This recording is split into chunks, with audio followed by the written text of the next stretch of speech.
Bienvenue sur Allo la famille. Je m'appelle Ophélia. Je suis bien Lisa. Je suis Annabelle. Je m'appelle Samuel. Je m'appelle Astrid, j'ai 34 ans. Mon prénom donc c'est Romain. Bienvenue à toi pour un nouvel épisode. Bonjour à tous, moi c'est Laure, je suis ravie de vous retrouver dans une nouvelle vidéo sur le thème des dangers de l'été et aujourd'hui la vidéo va se dérouler en deux parties. La première, nous allons accueillir une secouriste qui va nous partager toutes ses astuces, tous ses indispensables et ses bons gestes pour prévenir des dangers qu'on peut rencontrer lors de l'été. Et en second, je vous partagerai tout simplement ma petite trousse de secours que j'emmène de partout. N'hésitez pas d'ailleurs en commentaire à nous partager vos indispensables. C'est parti!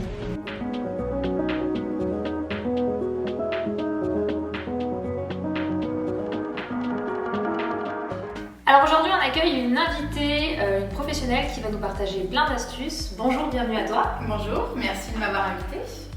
Je me présente rapidement. Donc, je m'appelle Amélie, je suis formée au secourisme depuis 3 ans et je forme des professionnels, mais j'ai surtout à cœur de former des familles, des jeunes parents et aussi des enfants de 4 à 10 ans sur tout ce qui est secourisme et prévention des risques domestiques. Mais tu fais pas que ça, tu as aussi d'autres casquettes au niveau professionnel? Oui, je fais aussi des ateliers autour de la parentalité, donc du portage pour les bébés, des ateliers de bébé signes et des ateliers sur la diversification alimentaire, la DME. Multi-casquette, mais aujourd'hui c'est vraiment pour la partie premier secours. C'est vrai qu'on est en plein dans l'été et donc l'idée c'est un petit peu d'avoir tous les bons conseils, tes recommandations déjà. Quels sont pour toi les indispensables, les choses à savoir pour tous les dangers de l'été, pour que nous en tant que parents on puisse essayer d'oublier le moins de choses possible et être le plus près face à tous les petits dangers qu'on peut rencontrer. Alors le gros danger de l'été ça va être le soleil, avec tout ce qui est coup de soleil où on a tendance parfois à partir se balader et oublier de se protéger. Donc chapeau, plus que la casquette, parce que le chapeau va protéger plus la nuque. Lunettes de soleil, je vois beaucoup de parents avec des lunettes de soleil qui n'équipent pas leurs enfants, donc le soleil pour les yeux c'est important. Crème solaire, donc adaptée à l'âge de l'enfant, donc s'il est trop petit on va plutôt privilégier des t-shirts anti-UV. Où du coup ça évite de crémer, de mettre des produits un peu cracra sur la peau de bébé. Et si on porte souvent, ce que je dis souvent c'est de protéger le dessous des pieds. Le pied est exposé au soleil, donc faut le protéger. Nous on pense pas à se crémer le dessous des pieds, donc on pensera pas forcément à crémer le dessous donc, des pieds. Donc crémer, pas forcément chaussettes. Soit petite chaussette fine, soit crémer le dessous des pieds, si on a une crème adaptée au tout petit. Donc gros risque sur les brûlures, le soleil, et puis tout ce qui est noyade avec les piscines, les lacs, où souvent il y a beaucoup d'adultes qui vont surveiller, et puis en fait tout le monde surveille, mais personne surveille. La partie noyade c'est vraiment la partie qui fait peur parce que j'ai entendu parler de noyade sèche, je connais pas vraiment. Et puis la noyade tout court, parce qu'effectivement oui, on pense être à 2 à surveiller, et en fait on tourne la tête mais l'autre pensait que l'autre surveillait, et du coup ça arrive vite ce genre à 2 d'accident. ou même à plusieurs, souvent on a des amis à la maison, l'été on fait plus des barbecues avec les copains, donc on est tous autour de la piscine à penser surveiller, puis en fait on fait autre chose. Et c'est là que l'accident arrive, donc la première recommandation, ça va être de vraiment désigner une personne qui t'a tourné toutes les demi-heures, mais à dire toi tu prends cette demi-heure, tant pis, tu vois pas l'apéro avec les autres, mais t'es vraiment focus sur la piscine à surveiller les enfants, et puis tu tournes régulièrement pour au moins être sûr qu'il y ait toujours une personne. De façon générale, de toute façon, il faut sécuriser les piscines. Maintenant, il y a des réglementations, mais c'est pas parce qu'il y a des réglementations que tout le monde le fait. Donc, soit mettre un rideau ou une barrière ou des capteurs dans l'eau qui vont sonner s'il y a un enfant qui tombe dans l'eau. Et puis, leur apprendre à nager le plus tôt possible et les équiper de protection, brassard, gilet. Alors quoi en fonction de quel âge? Parce que c'est vrai que sur le marché, il y a tout. Moi, par exemple, j'ai ma dernière qui va avoir 2 ans et on hésite encore entre la grosse bouée où elle est ancrée dedans, les gilets, les brassards. Qu'est-ce qui est le mieux en fait au final en fonction des différentes tranches d'âge? Après ça va dépendre de chaque équipement, donc c'est sûr qu'il va falloir trouver des choses qui sont déjà homologuées, certifiées avec les petits labels, mais ça ne fera pas forcément quelque chose de plus sécure. Ça va passer des tests labo, ça sera bien, mais après sur les tout petits, tu peux effectivement la grosse bouée bien large où tu vas les mettre dedans. Bon après moi je suis pas fan de ces bouées là parce qu'en termes de motricité c'est ça, c'est qu'une fois qu'ils sont dans l'eau d'accord, mais quand ils barbotent au bord de la mer c'est clairement pas adapté quoi. Pas adapté, ouais. Donc tu peux mettre des brassards aussi à 2 ans, tu peux commencer à mettre les brassards. Avec le gilet? Avec le gilet, ça sera plus stable que les brassards. Et puis voilà, si elle barbote au bord, au moins elle est en sécurité, même au bord de la piscine, tu peux déjà l'équiper si jamais il y a une chute. Et à partir de 4-5 ans, déjà tu peux le bébé nageur un peu plus tôt, à partir de 6 mois, pour déjà commencer à les familiariser avec l'eau et qu'ils soient déjà à l'aise. Et puis leur donner des cours vers 4-5 ans pour qu'ils apprennent, pas forcément à faire le crawl et à en faire des grands nageurs, mais au moins à arriver à sortir la tête de l'eau et à rejoindre le bord. D'accord. Donc vers 4-5 ans, on peut commencer les cours de piscine pour déjà se remettre en mode planche. Déjà, tu leur apprends à se remettre sur l'eau. Et même tout petit, quand tu les accompagnes dans l'eau, c'est pour ça que les bouées, c'est pas forcément top pour ça quand tu es avec eux. Leur apprendre à se mettre sur le dos et à pas bouger en fait, à voir qu'ils flottent en fait sur l'eau pour pas paniquer s'ils tombent dans l'eau. Mais ça, c'est déjà pour des plus grands, donc sur les plus petits, c'est vraiment les sensibiliser aussi, à leur expliquer que c'est dangereux. Pas juste leur dire on s'approche pas, leur expliquer pourquoi, parce qu'il y a un risque vraiment réel. Et puis sécuriser la piscine, la prévention, ça va être la première chose en fait, supprimer le danger pour éviter tout risque, parce que on a beau surveiller, parfois l'esprit peut s'évader. Alors on va passer sur la partie démonstration, parce que c'est vrai que même moi, je vais te le dire, je n'ai jamais fait de formation en premier secours. C'est vrai que j'ai pourtant une mère et une soeur qui sont infirmières et qui du coup savent faire les premiers gestes.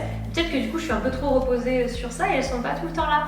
Et du coup c'est vrai que ça serait bien déjà, même si on remplacera jamais une vraie formation, ça permet déjà un petit peu, je sais pas, que ce soit pour nos enfants ou pas, qu'on ait déjà quelques petits gestes qui permettent un petit peu d'être plus zen, et d'en attendant l'intervention d'un professionnel, voilà.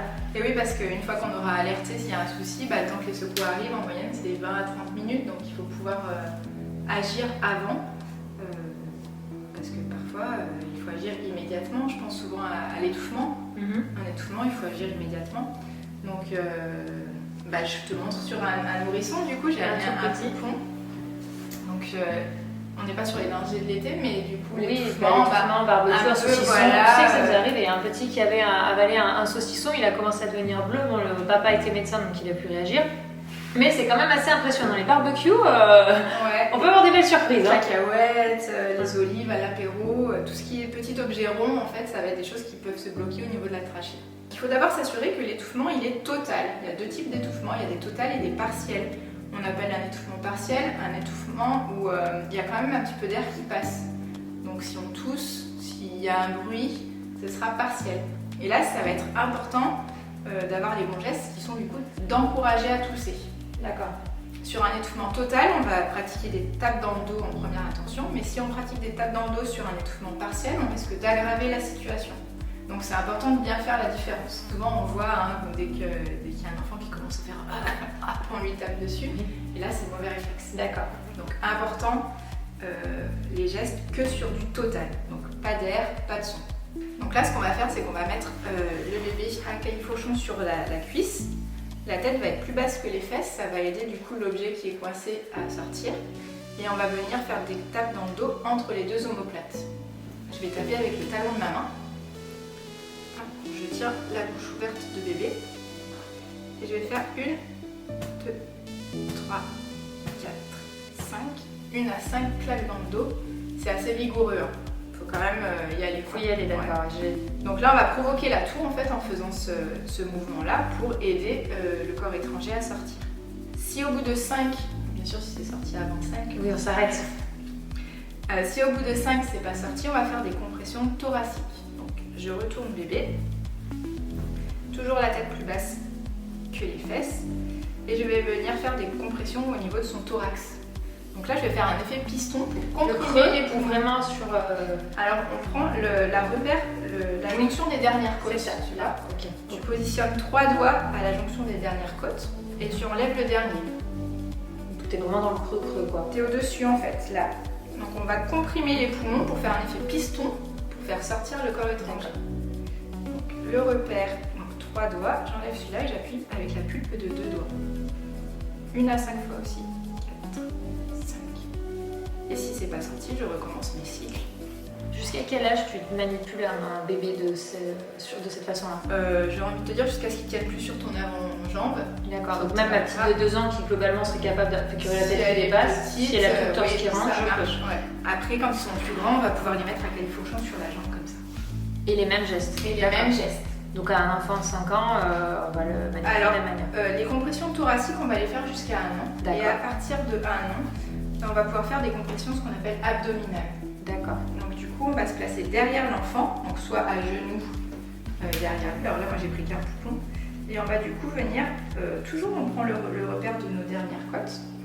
On place le poing fermé, la main à plat de l'autre côté et on va faire un mouvement d'arrière vers le haut. Voilà, c'est exactement pareil que sur un adulte où du coup tu vas rentrer alors, comme ceci et tu vas venir rentrer et remonter. Tu dois sentir quand tu te le fais que c'est pas très agréable. Oui, comme si on essayait de remonter à l'intérieur. Voilà, donc là on va comprimer un petit peu au niveau de l'estomac qui va venir comprimer les poumons toujours pour faire l'effet piston.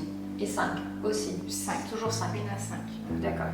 Et on cycle les claques dans le dos et les compressions jusqu'à ce que ça sorte.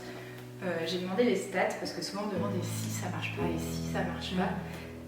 Il y a plus de 95% de réussite rien qu'en faisant les claques dans le dos. D'accord. Voilà. Donc c'est pour ça qu'on commence par les claques dans le dos parce qu'après les compressions c'est un peu traumatisant pour le corps, tu vois, d'appuyer ici et de comprimer. Donc les claques dans le dos ça marche. Et alors face à la noyade, alors la noyade, il y a différents types de noyades, est-ce que tu peux nous expliquer déjà? Alors en fait, sur la noyade, il va y avoir deux conséquences. Soit on récupère l'enfant et il respire, il est inconscient, forcément il sera inconscient et il respire, soit il est inconscient et il ne respire pas. Donc il va falloir déjà pouvoir identifier les deux cas.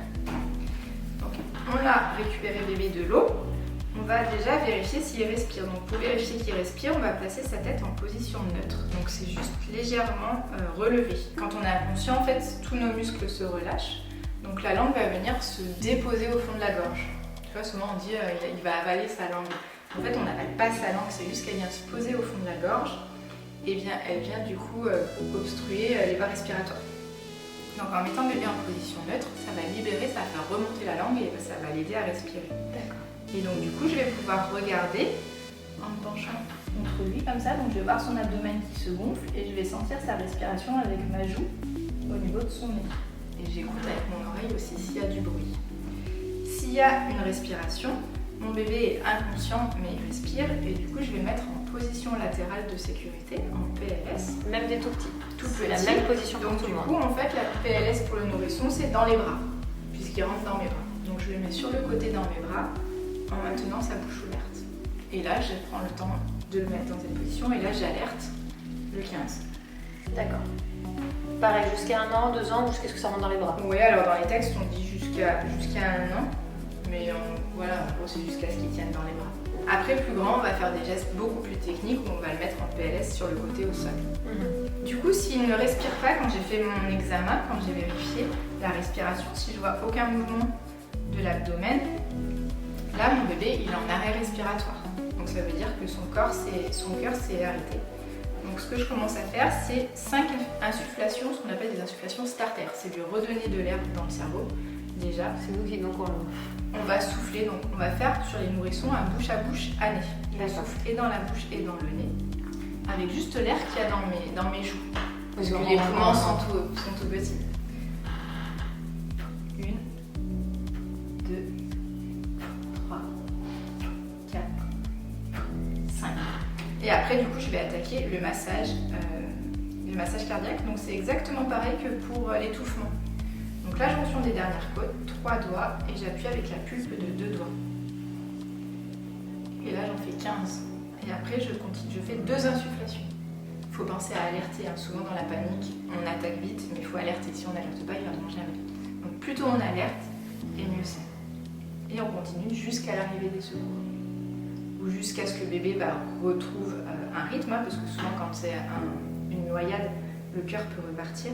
Et dans ce cas-là, je vais le ramener sur le côté jusqu'à l'arrivée des secours.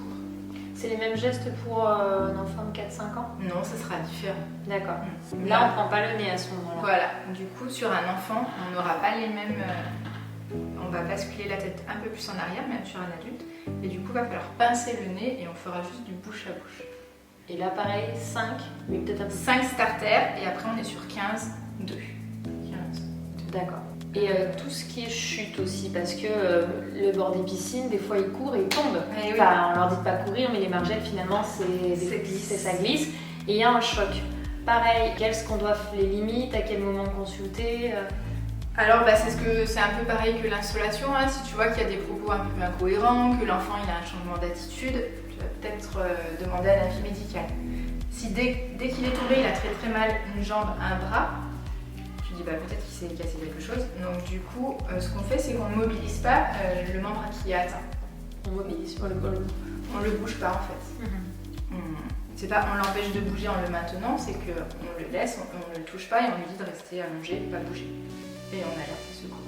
Pour ne pas aggraver en fait, s'il y a un début de fracture et que tu commences à le tripoter, oui, tu aggraves. Et choquer la tête, vomissement, tout ça, c'est directement. D'accord. Alors, il vaut mieux attendre que les pompiers ou que le SAMU viennent à la maison pour prendre en charge l'enfant, plutôt que de le prendre dans la voiture et de l'amener à l'hôpital. Parce que si son état se dégrade dans la voiture, on est un peu embêté. Donc, vaut mieux les appeler et eux, ils vont venir et ils pourront le prendre en charge plus rapidement. Alors, il n'y a pas que les parents qui doivent être sensibilisés par rapport aux enfants, c'est important aussi aux plus jeunes de leur apprendre les gestes. Quels sont les petits trucs à leur apprendre et à partir de quel âge? Alors, dès 3-4 ans, tu peux commencer déjà à leur apprendre les numéros d'urgence. Donc, ça va être le 15 sur un téléphone fixe ou un téléphone portable qui est déverrouillé. Mais sur un téléphone qui est verrouillé, s'ils ne connaissent pas les codes, ils pourront faire le 112 sur eux. Donc, on leur explique, on prend le téléphone, donc chaque modèle, ça fonctionne différemment. Mais on peut, sur un téléphone verrouillé, composer le 112, qui est l'appel d'urgence européen. Et leur apprendre, dès 3-4 ans, leur adresse, en fait, comme une poésie, tu leur apprends par cœur. Et ils seront capables, du coup, de composer le numéro et dire, il y a maman qui va pas bien. Oui, qui t'envoie l'escalier, qui ne bouge plus. Voilà. Et du coup, ils seront guidés au téléphone, forcément, donc ils pourront donner leur adresse, puisqu'on leur aura appris. Déjà, on a appris pas mal de choses pour tout ce qui est les premiers gestes. Merci beaucoup, en tout cas, d'être venu nous avoir partagé tous ces... c'est même pas des bons plans, c'est ces indispensables. Voilà. Alors, on peut peut-être juste rajouter, quand on fait le 15, qu'est-ce qu'il faut qu'on leur dise. Oui. Tu vois. Parce que donner une alerte, c'est important aussi. Parce que parfois, dans la panique, on peut les appeler, leur dire venez vite et raccrocher. Et du coup, ils n'ont pas les infos pour venir. Donc, il faut bien penser à se présenter et donner une adresse très précise. Par exemple, s'il y a un établissement à côté pour nous repérer, si c'est un immeuble, pensez à donner les digicodes, l'étage. Et ce qu'on peut faire aussi, c'est envoyer quelqu'un dans la rue pour les guider jusqu'à nous. S'ils mettent un quart d'heure à trouver, c'est une perte de temps. Et puis dire ce qu'on a fait et ce qui s'est passé dans le calme. Oui. Pour qu'on puisse noter toutes les informations au maximum. Il faut se dire que la personne qu'on a au téléphone, c'est pas elle qui va prendre son véhicule et venir. Donc c'est pas parce qu'on l'a au téléphone que les secours sont pas en route. Au contraire, lui, il va lancer les secours et puis il va continuer de prendre des informations pour que les gestes soient le plus rapides et adaptés. Donc on retiendra le 15, même pour s'informer en cas du moindre doute. 7 jours sur 7. Ce n'est pas que pour les faire intervenir. Un avis médical. Les premiers gestes niveau sécurité, c'est le plus important. Ouais. Merci beaucoup en tout cas. Et puis n'hésitez pas, si jamais vous êtes intéressé par des formations et que vous êtes des environs, on va dire, de Valence assez larges. Ouais, alors il y a même les cours en ligne. Donc tu peux te former de n'importe où en France, de chez toi, pendant la sieste de bébé, en format e-learning avec plein de petites vidéos pour les regarder. C'est à 5 minutes chaque jour. Ah, c'est super ça. Donc on vous mettra tous les liens en barre d'infos et on continue avec la suite de la vidéo.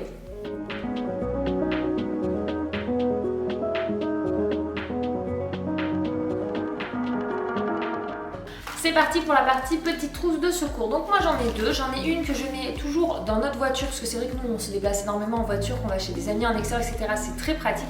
J'en ai une dans la maison que je peux trimballer dans les sacs quand on va se promener un petit peu plus loin. Donc c'est un petit format. L'idée c'est vraiment de pouvoir faire les premiers secours. Après j'ai toujours une plus grande pharmacie à la maison lorsque je pars en vacances. Donc on va l'ouvrir pour vous montrer un petit peu ce que moi je mets dedans. Il faut savoir que c'est adapté en fonction des besoins. Mais par exemple il y a des compresses. Voilà, donc ça c'est important en duo avec du sérum pour pouvoir nettoyer quand il y a eu un bobo, etc. C'est assez pratique. Je vais avoir en cas de petite bosse de l'arnigel pour la mettre de l'arnica, de la gel. Toujours dans la catégorie des petits bobos. Je vais avoir, on en parlait justement avec la professionnelle de chez Neobull, Badaboom, la petite huile pour quand il y a une petite bosse qui marche, le petit stick vraiment bien. Donc c'est en fonction, vous pouvez adapter. Moi j'ai toujours les deux.